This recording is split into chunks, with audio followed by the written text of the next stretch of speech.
Howdy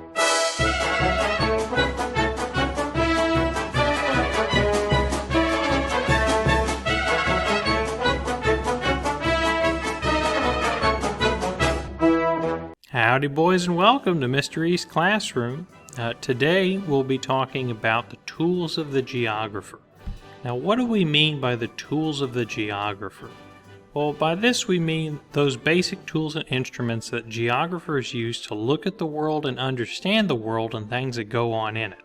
This is going to be a pretty short video today. All I want to do is give you a broad overview of the two basic kinds of tools, both physical and digital tools that geographers use to look at the world, and then I'm going to have you do some reading and a short little assignment to try and get an idea for how these things look and work in a practical way, but also to give you some experience up front at taking notes and learning how to do note taking well.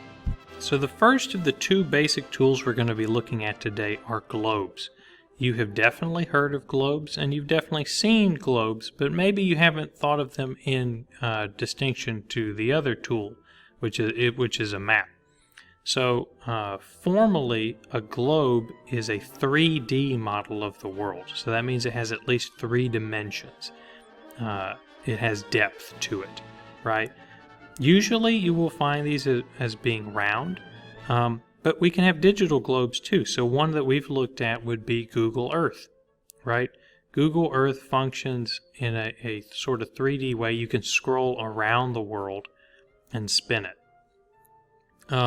So globes will be very handy in sort of giving an idea for space and how things are actually laid out on the face of the world. Of course, within the globe family, you could also have a sort of chart or a working model of the solar system, for instance. And sometimes you'll have cross-sectional globes, right, where you can see into the core of the Earth. But the main feature of a globe is that it's a 3D model of the world. A feature of globes that you have certainly encountered, and that are on maps too, but that are accurately represented on globes, are the lines of latitude and longitude.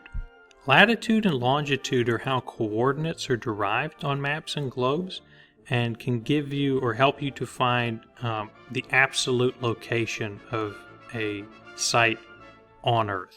Okay, so whenever you plug in coordinates, say into a GPS or something, you're using latitude and longitude.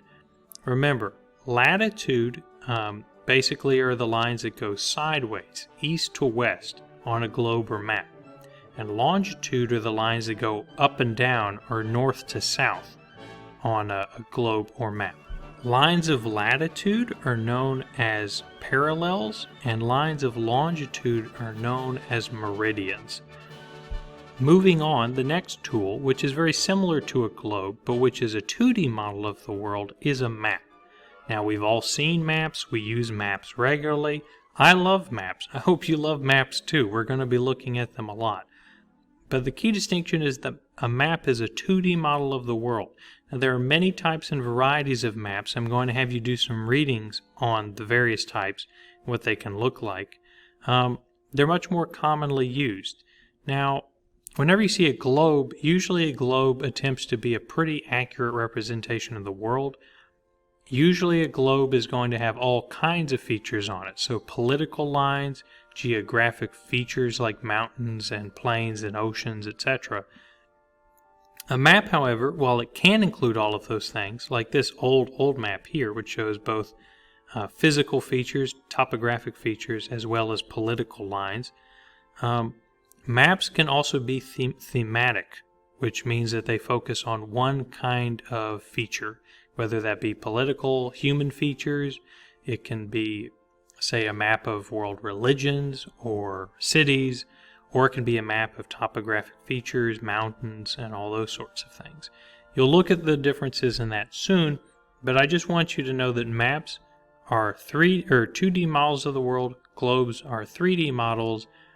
Maps are more commonly used, a little more practical on a daily basis, and while globes show maybe an all-encompassing picture of the world, maps can show specific, particular lenses of the world.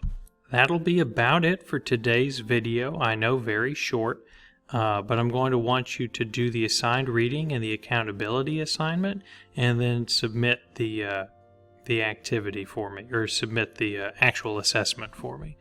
So until I see you in class, I hope all of you have a good day and stay safe in this weather out there, all right?